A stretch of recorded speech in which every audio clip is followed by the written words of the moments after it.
Hello, welcome to today's lesson. Today we are going to be learning about formula math as well as doing a little bit of review along the way. So the first thing I want to make sure we're all on the same page about is vocabulary surrounding formulas, since you're going to need to make sure you've got this clear and set for working on your homework sheets. So when we're dealing with formula math, there's three vocabulary terms that are going to come up frequently: ion, formulas,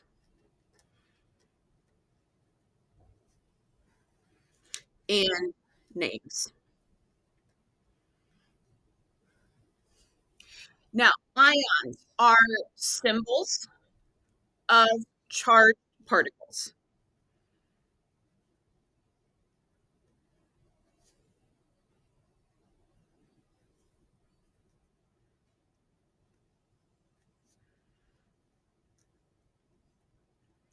Oftentimes in this unit, we see ions traveling in pairs because eventually they are going to form compounds.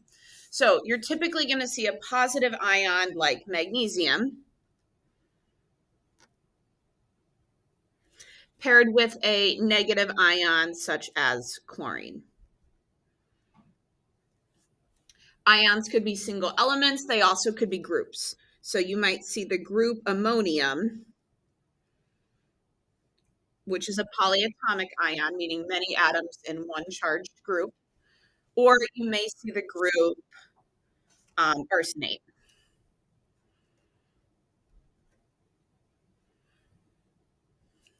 So that's an ion, symbols with charges. Ions combine to make compounds that we represent with a formula. So to get from ions to formula, we've been doing the cross and drop method, where you crisscross the charges and drop them to the bottom.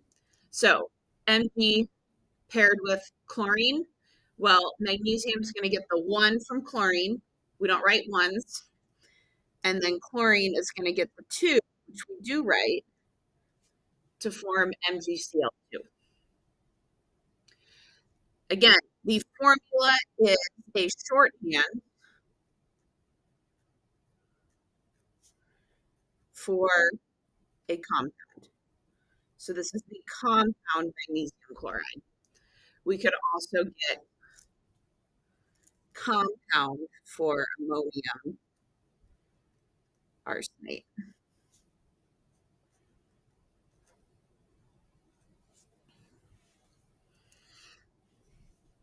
So ions written as individual or separate things.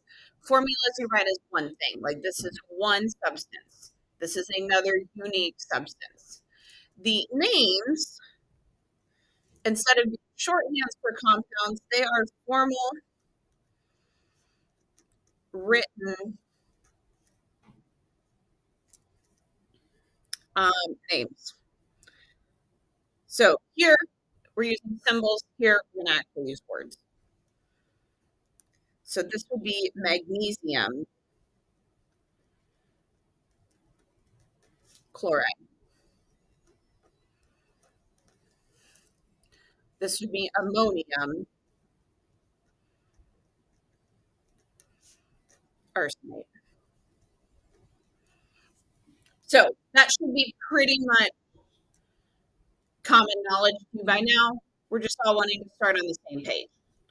Ions versus formulas compared to their names. Now, at this point in the year, you should be able to go back and forth between all of them. So, given a starting point, you should be able to identify the other two. Today's new skill we're learning about is formula mass.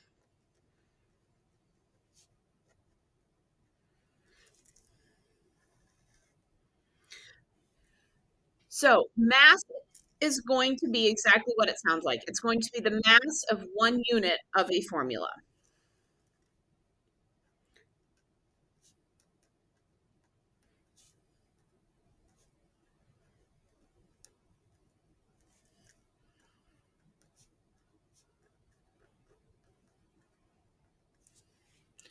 And it's going to be fairly intuitive. So if we just stick with what we've been working with, I'm going to start us off with a name. We are going to do sodium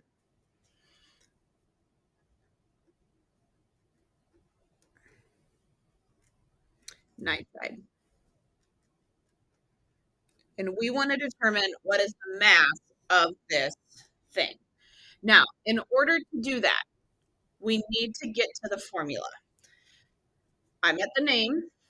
In order to get to the formula, I need to go through the ions. I know how to look those up straight from the table. Sodium, Na, is a +1 charge. Nitride, nitrogen, is a standard element. It's a -3 charge. So I can get both of those ions directly from the front.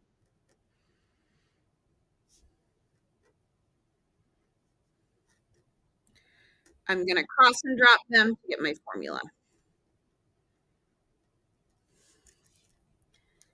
Na3N. So that's old. We know how to do that. New skill, getting the mass of this. First thing I'm going to have to do is identify the elements in my formula. Started off with an easy one. There's 2 elements here. We've got sodium and we've got nitrogen.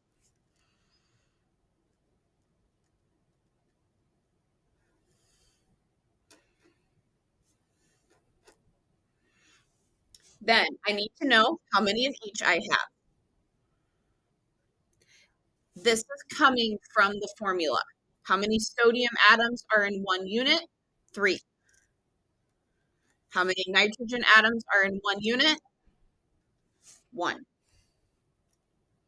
Then I need to determine what's the mass of each atom.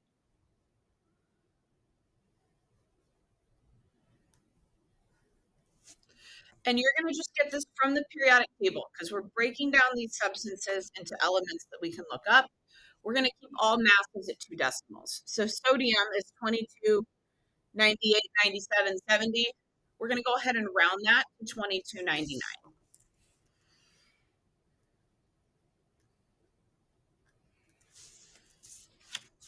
Nitrogen, 140067, is going to round to 1401. And then I'm going to multiply the number of each I have by the mass of each to determine the partial mass.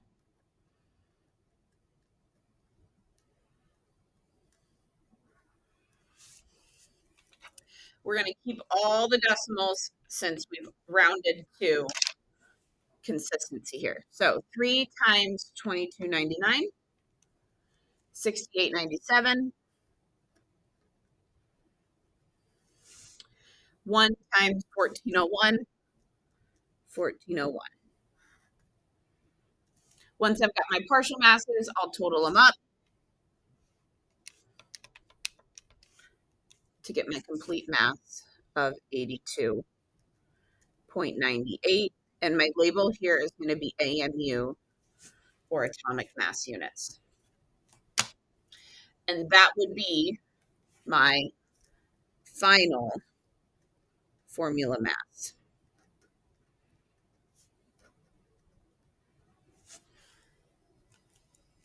So fairly straightforward. Where I see students making mistakes generally is in this second column here.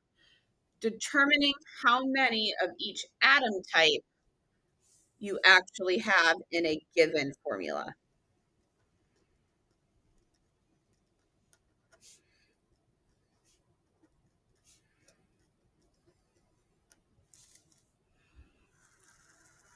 If you can get the second column right, you'll typically be able to get the final answer right.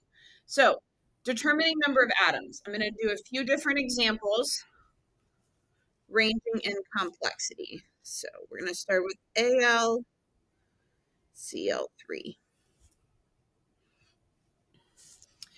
First thing you've got to recognize is I've given you a formula that you need to break up into elements that you can look up. So on my table, I can't look up aluminum chloride. I can look up aluminum and chlorine.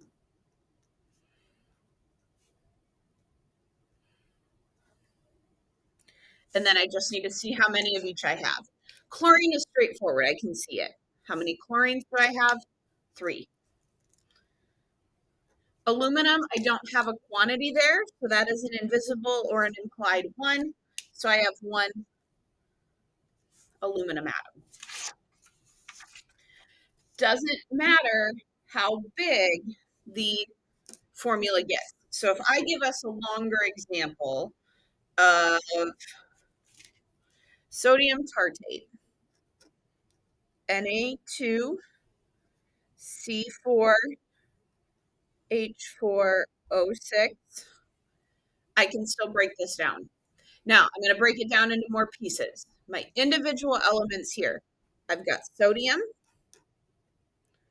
carbon, hydrogen, and oxygen. How many of each I have? I can actually see all of my quantities here. Sodium, I've got 2. Carbon, I've got 4. Hydrogen, I've got 4. Oxygen, I've got 6.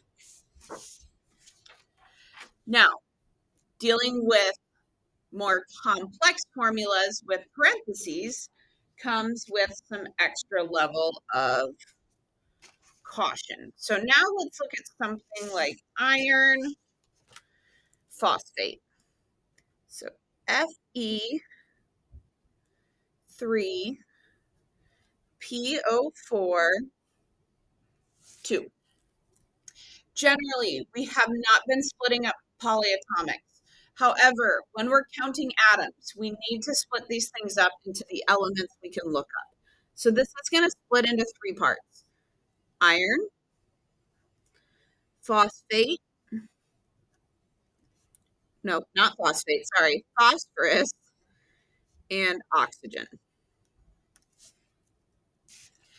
Then, when I go to count, iron is straightforward. How many irons do I have? I have 3. Phosphate, I have a quantity outside of the parentheses. This quantity is going to behave exactly like it would in a math class. It's going to distribute in. Distribute means to multiply in. So phosphorus, I have an invisible 1, but I have 2 of that. So 2 times 1, I have 2 phosphorus atoms. Oxygen, well, I have 4 here, and I have 2 groups of that 4, so I'm going to have 8 oxygen atoms. So now we've got a vocabulary lesson. We've got a definition with an example, and we've highlighted the trickier parts of the problem. I'm going to do a few more example problems with you so that we can practice with some of these more complex formulas. So, for example, I want us to determine the formula mass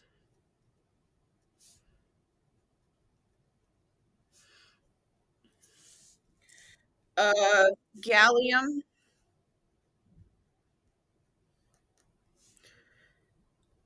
oxalate.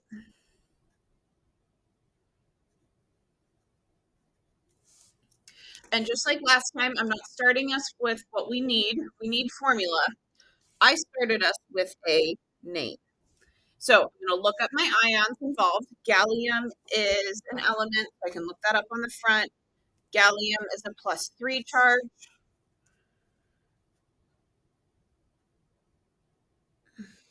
Oxalate, anything in 8 is likely to be a group. So I'm going to look that up on the back.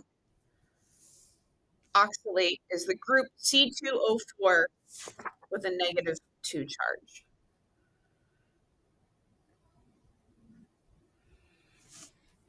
And I'm going to cross drop those in order to get my formula. When I cross and drop that, gallium's going to get the quantity 2. Oxalate, C2O4, is going to get the quantity 3. So, got a formula? Now I can go ahead and get my math. Breaking it down into my 4-column table, atoms, number, mass, partial mass, and then I'll do my combining on the bottom. Now, here, I've got 3 atoms. I've got gallium, carbon, and oxygen. How many of each do I have? Well, gallium, I've got 2. Carbon, I've got to distribute, which is multiply in that 3. 3 times 2 is 6 carbon atoms per 1 formula unit. 3 times 4, I've got 12 oxygen atoms per 1 formula unit. Then I'm going to multiply that by the mass of each, keeping the mass at 2 decimals. Gallium here, 6972. Oopsie. Gotta move.